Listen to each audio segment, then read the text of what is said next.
निकल सने हसै सब रानी, बैठन सब ही कहो गुरु ज्ञानी। कही जग मायक मुनिनाथ, कहे कछुक परमार्थ गाथा। नृप सुरपुर गवन सुनावा, सुनि रघुनाथ दोष दुख पावा। मरण हेतु निज नेहु विचारी, भेयति विकल धीर धुरधारी। कुलिसी कठोर सुनत कटुबानी, बिलपत लखन सिय सब रामी। शोक विकल अति सकल समाजु, मानव राजु अकाजु काजु। मुनिवर बहुरी राम सब जाय, सहित समाज सुसरित नहाय। व्रति निरंबु तई दिन प्रभु कीना, मुनिहु कहे कलु काहू न लेना। भोरु भय रघुनंदन ही, जो मुनि आयस दीन। सदा भक्ति समेत प्रभु, सो सब साधुर कीन्ह। करिपित क्रिया वेद बसी बरनी, वे पुनीत पातक तम तरनी। जासु नाम पावक अगतूला, सुमिरत सकल सुमंगल मूला। सुदुष भयो साधु समत अस, तीरथ आवाहन सुरसरी वस्त्रस। शुद्ध भय दुई वासर बीते, बोले गुरु सन राम पीरीते। नाथो लोग सब निपट बुखारी, कंदमूल फल अम्बु आहारी। सानुज भरत सचिव सब माता, देखी मोहि पल पुर धरिया पाऊ। सब समेत पुर धरिया पाऊ, आप इच्छा अमरावती राऊ। बहुत गहेऊ सब कियो ढिढाई, उचित होई तस करियो गोसाई। धर्म सेतु करुणा यतन, कस न कहो अस राम। भोग दुखित तीन दुविदर्श, देखी लहु विश्राम। राम बचन सुन सब समाज, जल निधि महाविकल ये जहाजु। सुनि गुरु गिरस मंगल मूला, भयो मनहु मारुत अनुकूला। पावन पयति हु काल नहीं ही, जो बिलकिया ओघ न साही। मंगल मूर्ति लोचन भरी, निरकहि हरषि दंडवत करी। राम सैल बन देखन जाहि, यह सुख सकल दुख नाही। झरना झरि सुधा समवारी, विविधि ताप हर विविध भयारी। बिटप बैली तुनु अगणित जाता, फल प्रसून फलो बहु भात। बिटप बैली तुनु अगणित जाति, फल प्रसून फलो बहु भाति। सुंदर शीला सुखद तोरु चाही, जाई बरन जन सभी कहीं पाही। शरण्य सरोवर जल विहग, उजत गुंजत भृंग। बैरी विगत विहरत विपिन, मृग विहंग भौरंग। कोल किरात भील वनवासी, मधु सुंचि सुंदर सदु सुधासी। भरी परन पुटी रचि रूरी, कंदमूल फल अंकुर जूरी। सबहि जहि करी विनय प्रणामा, कहि स्वाद भेद गुण गामा। देहि लोग बहु मोल न लेहि, हेरत राम दोहाई जेहि। कह सनह मगन मृदुवानी, मानत साधु प्रेम पहिचानी। तुम सुकृति हम नीच निषादा, पावा दर्शन राम प्रसादा। हम ही आगम अति दर्श तुम्हारा, जस मरु धरन देव धुनि धारा। राम कृपाल निषाद निवाजा, परिजन ब्रजो भैया जस राजा।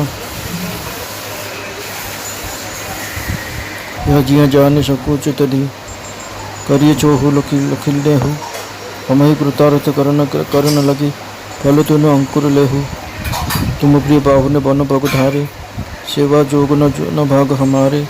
देव का हम तुम्हें गोसाई, इंधन पात किरात मिताई। यह हमारी अति बड़ी सेवा गाई, लहे न वासन वसन चुराई। हम जड़े जीव गण घाती, हम जड़े जीव घन घाती। कुटिल कुचाल कुमति कुजाति, पाप करत ऋषि वासर जी जाहि। रटिपट कटी नहीं, पेट अगाही। सपने धर्म बुद्धि जस काऊ, यह रघुनंदन दर्श प्रभाव। जबते प्रभु पद पद्म निहारे, मीटे दुख दोष हमारे। वचन सुनत पुरजन अनुरागे, तिनके भाग सराहन लागे सराहन भाग हब। अनुराग बचन सुना होई, बोलन मिलन सिय राम। बोलन बोलन श्री रामचरण सनहु लखी सुख पावही नर नारी निदर हेहु निज सुनि कोल भिलिन की गिरा तुलसी कृपा रघुवंश मनि की लही ले की लही की लोहो ले लूका तीरा बिरोही बनचोरु प्रतिदिन प्रमुदित लोग सब बिरोही बनचोर और मोर भय पिन पावश प्रथम जल जीवन अति प्रीति बासर जहाँ पलक सम बीती सिय सासु प्रतिवेश बनाई सादर करे सरिस सेवकाई लखा नंबर मोर राम बिनु काहू माया सब सिय माया जा माहू सिय सासु सेवा अवश्य कीना तिने लय सुख सिख आशीष देना लखी सिय सहित सरल दो भाई कुटिल रानी पचितानी अघाई अवनि जमहि जाचते कई बहि न बिचु विधि मिचु न दई लोकों वेद विदित कवि कहाई राम विमुख थिलु नरक न लहाई यह सीताओ सबुराणी स्नेह सत व्याकुल हो गले ता देखी ज्ञानी गुरु समस्त बसवाक कहले तापर मुनिनाथ वशिष्ठ जगतर गति को मायिक बोली बुझाई अर्थात जगत मायर जात एथिरे किछि भी नित्य नुहे एपरि कही सेमानकु किछि पारमार्थिक उपदेश देले। पुनश्च वशिष्ठ राजा दशरथ को स्वर्गगमन कथा शुणाइले ता शुणी रघुनाथ दुख अनुभव कले और तांको प्रति रही स्नेह ही पिता मृत्युर कारण बोली विचार करी धीर दुरंध्र श्रीराम अत्यंत व्याकुल हो उठिले। श्री वज्र सेवन कठोर कटुबाणी शुणु शुणु लक्ष्मण सीता और सबु राणी विलाप करने लगिले समस्त शोकर अत्यंत व्याकुल हो गले। ताहा देखि लगिला सत जेपरी राजा से दिन ही प्राणत्याग कर मुनिश्रेष्ठ वशिष्ठ श्रीराम को बहुत बुझाइले तापर श्रीराम समस्त सहित जाई मंदाकिनी नदी स्नान कले। से दिन प्रभु श्रीराम निर्जल उपवास कले मुनि जेते कहले भी कई जल सुधा ग्रहण कले नहीं। तापर दिन सूर्योदय होगा मुनिवर श्री रघुनाथ को जहाँ कि आज्ञा देले प्रभु से सब कार्य श्रद्धा भक्ति और आदर सहकार संपन्न कले। पापरूपी अंधकार को नष्ट करते सूर्य स्वरूप श्रीराम वेदोक्त विधि अनुसार पितृक्रिया कर शुद्ध हेले जहाँ नाम पापरूप को तुला को तुरंत जलाई देवर अग्निपरी और जहाँ शरण मात्र ही सकल शुभ और समस्त मंगलर मूल से नित्य शुद्ध बुद्ध भगवान राम पुणी शुद्ध हेले। साधु मैंने मत दियंती जे तीर्थ मान आवाहन देवनदी गंगा जेपर शुद्ध हुए एसबू क्रिया करी भगवान सेपर शुद्ध हेले। गंगा तो स्वभावतः शुद्ध तांको कोल जो तीर्थ मान आवाहन कराए गंगा के स्पर्श आसी से मैंने शुद्ध हो जाती सेपर सचेतन स्वरूप श्रीराम तो नित्य शुद्ध तांको सत्संग आसी कर्म मान शुद्ध हो गले। शुद्ध होवर 2 दिन पर श्रीराम प्रेमर सहित गुरु कहले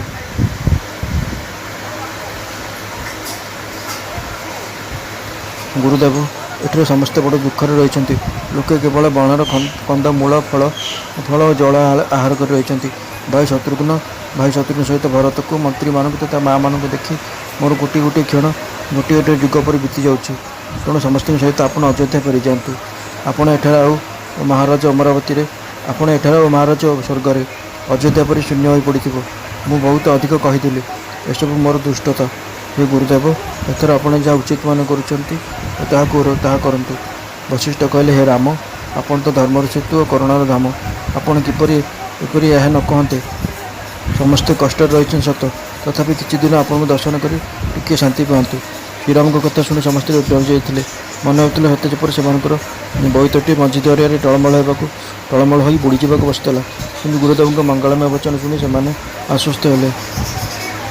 सत जेपर से बोईत एथर अनुकूल पवन बहिला जार दर्शन मात्र सकल पाप क्षय हो जाए समस्त से पवित्र पयासुनी नदी में प्रत्यय 3 थर स्नान करते मंगलमूर्ति श्रीराम को दंडवत प्रणाम कर नेत्र भरी दर्शन करते समस्त श्रीराम रोथे वन और पर्वत अर्थात कामदगिरी देखा जाता जो रही है सबकि सुख न थाए कौन दुख झरणा मानक अमृत समान बारी झरू थाए एवं सेठारे प्रभावित होता है त्रिविध तापहर त्रिविध वायु सेठारे असंख्य जातिर वृक्षलता तृण और विविध प्रकार फलमूल पत्र और सुंदर चूड़ा मान शोभा पाता है वृक्ष मान छाई होता है अत्यंत सुखदायी ତାହା ଅତ୍ୟନ୍ତ ସୁଖଦାୟୀ ଶୋଭା। ଏ ଶୋଭାର ବର୍ଣ୍ଣନା କିଏ ବା କରିପାରିବ? ବନ ମଧ୍ୟରେ ପ୍ରବାହିତ ହୋଇଥାଏ ଶୀତଳ ମନ୍ଦ ଓ ସୁଗନ୍ଧ ବାୟୁ।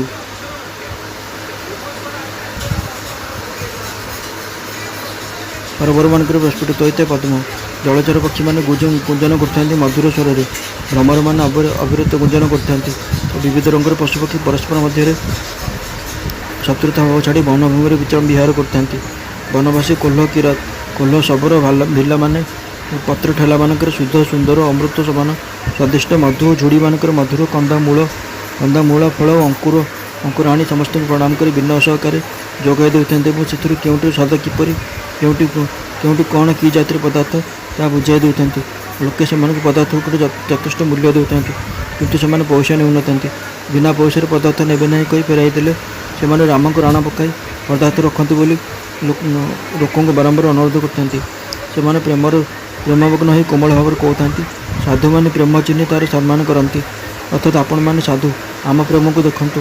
ଦାମ ଦେଇ ବା ବସ୍ତୁ ଫେରାଇ ନେଇ ପ୍ରେମର ଅବମାନନା କରନ୍ତୁ ନାହିଁ। ଆପଣମାନେ ତ ପୁଣ୍ୟାତ୍ମା, ଆମେ ନୀଚ ନିଷାଦ। ଶ୍ରୀରାମଙ୍କ କୃପାରୁ ଆମେ ଆପଣମାନଙ୍କର ଦର୍ଶନ ପାଇଛୁ। ମରୁଭୂମିରେ ଗଙ୍ଗାର ଧାରା ଯେପରି ଦୁର୍ଲଭ, ଆମ ପକ୍ଷରେ ଆପଣମାନଙ୍କ ଦର୍ଶନ ସେହିପରି ଅତ୍ୟନ୍ତ ଦୁର୍ଲଭ।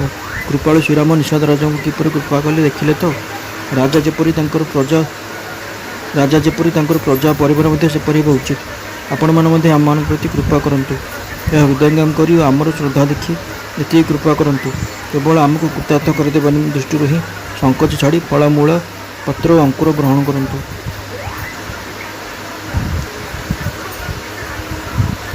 ଆପଣମାନେ ପ୍ରିୟ ଅତିଥି ରୂପେ ବଣକୁ ଆସିଛନ୍ତି। ଆପଣଙ୍କର ସେବା କରିବାକୁ ଆମର ଭାଗ୍ୟ ଭାଜନ ନୁହେଁ। ହେ ସ୍ୱାମୀ, ଆମେ ଆପଣଙ୍କୁ କ'ଣ ବା ଦେଇପାରିବୁ? ଶବରର ବନ୍ଧୁତା ତ ଜାଳ କାଠ ଓ ପତ୍ର ଯୋଗାଇ ଦେବାରେ ସୀମିତ। ଆମେମାନେ ଯେ ଆପଣମାନଙ୍କର ଲୁଗାପଟା ବାସନ କୁସନ ଚୋରାଇ ନେଉନାହୁଁ, ସେତିକି ଆମର ବଡ଼ ସେବା। ଆମେ ଅଜ୍ଞ ଜଡ଼ ଜୀବ। ଆମେ ହେଲୁ ଜୀବ ହିଂସାରେ ପଡ଼ି ରହିଥିବା କୁଟିଳ, କୁଚକ୍ରୀ, କୁବୁଦ୍ଧି ଓ କୁଜାତି। ଆମର ଦିନ ରାତି ପାପ କରି କରି ବିତି ଯାଉଛି। ଏତେ କରି ମଧ୍ୟ ଆମକୁ ଲୁଗା ମିଳୁନି କି ପେଟକୁ ଖାଇବାକୁ ମିଳୁନି। ଧର୍ମବୁଦ୍ଧି ଯେ କ'ଣ ଆମେ ସ୍ୱପ୍ନରେ ମଧ୍ୟ ଜାଣିନଥିଲୁ। ଏସବୁ ତ ସେ ରଘୁନାଥଙ୍କ ଦର୍ଶନର ପ୍ରଭାବ। ଯେଉଁଦିନ ଆମେ ପ୍ରଭୁଙ୍କ ଚରଣ କମଳ ଦର୍ଶନ କରିବାକୁ ପାଇଗଲୁ, ସେହିଦିନ ଆମ ଦୁଃଖ ଓ ଦୋଷ କଟିଗଲା। ବନବାସୀଙ୍କର କଥା ଶୁଣି ଅଯୋଧ୍ୟାର ଲୋକେ ପ୍ରେମମଗ୍ନ ହୋଇଗଲେ ଏବଂ ସେମାନଙ୍କର ଭାଗ୍ୟକୁ ପ୍ରଶଂସା କରିବାକୁ ଲାଗିଲେ। ସମସ୍ତେ କୋଲ୍ହାଭିରାତଙ୍କର ଭାଗ୍ୟକୁ ପ୍ରଶଂସା କରି ପ୍ରେମସିକ୍ତ ବଚନ କହିଲେ। ସେମାନଙ୍କ କଥା କହିବା ଓ ମିଳାମିଶା କରିବା ବୃତ୍ତି ଦେଖି ତଥା ସୀତାରାମଙ୍କ ଚରଣରେ ପ୍ରେମ ଦେଖି ଅଯୋଧ୍ୟାବାସୀ ଖୁସି ହୋଇଗଲେ। ବହୁ କୋଲ୍ହକିରାନ୍ତଙ୍କ କଥା ଶୁଣି ଏମାନେ ସମସ୍ତେ ନିଜ ନିଜର ପ୍ରେମକୁ ଧିକ୍କାର କଲେ। ତୁଳସୀଦାସ କହୁଛନ୍ତି, ରଘୁବଂଶ ଶିରୋମଣି ଶ୍ରୀରାମଙ୍କର କେଡ଼େ କୃପା ଯେ ଯେଉଁ ଲୁହା ପାଣିରେ ବୁଡ଼ିଯାଏ, ତାହା ଆଜି ନୌକାକୁ ନିଜ ବଳରେ ତାରିଦେଲା। ପ୍ରଥମ ବର୍ଷରେ ଜଳ ପାଇ ବେଙ୍ଗ ଓ ମୟୂରମାନେ ଯେପରି ଉତ୍ଫୁଲ୍ଲିତ ହୋଇ ଉଠନ୍ତି, ଅଯୋଧ୍ୟାର ଲୋକେ ସେପରି ପ୍ରତିଦିନ ପରମ ଆନନ୍ଦରେ ବନର ଚତୁର୍ଦ୍ଦିଗ ବୁଲି ଦେଖିବାକୁ ଲାଗିଲେ। ଅଯୋଧ୍ୟାର ନରନାରୀ ସମସ୍ତେ ପ୍ରେମରେ ମଗ୍ନ ଥାନ୍ତି। ସେମାନଙ୍କ ଦିନ ନିମିଷ ପରି ବିତି ଯାଉଥାଏ। ଯେତେ ଶାଶୁ ଥିଲେ ସୀତା ସେତିକି ରୂପ ଧରି ସେମାନଙ୍କୁ ଅତି ଆଦର ସହକାରେ ଏକାପରି ସେବା କରିଥାନ୍ତି। ଶ୍ରୀରାମଙ୍କ ବ୍ୟତୀତ ଅନ୍ୟ କେହି ରହସ୍ୟ ଜାଣିନଥାନ୍ତି। ସବୁ ମାୟା ଅର୍ଥାତ୍ ପରାଶକ୍ତି ମହାମାୟା ତ ସୀତାଙ୍କ ମାୟାର ଅଧୀନ। ସୀତା ସବୁ ଶାଶୁଙ୍କୁ ସେବାରେ ବଶ କରିଦେଲେ।